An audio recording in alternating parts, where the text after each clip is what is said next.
Hello, you're watching FTM and I'm your host Suraj. Have you imagined for an aircraft that will carry out logistics and rescue missions without pilots on board?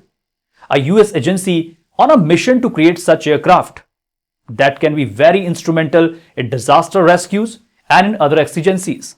Sikorsky, a Lockheed Martin company, and the Defense Advanced Research Projects Agency have successfully demonstrated to the US Army for the first time how an uninhabited Black Hawk helicopter flying autonomously can safely and reliably perform internal and external cargo resupply missions and a rescue operation. Under US Army's Project Convergence experiment, the flights demonstrated how existing and future piloted utility helicopters could one day fly complex missions in reduced crew or autonomous mode. This would give aviators greater flexibility in how and when aircraft and pilots are used, especially in limited visibility or contested environments. Team FTM. Thank you for watching our video. Please like and subscribe our channel and press the bell icon for more informative videos like this.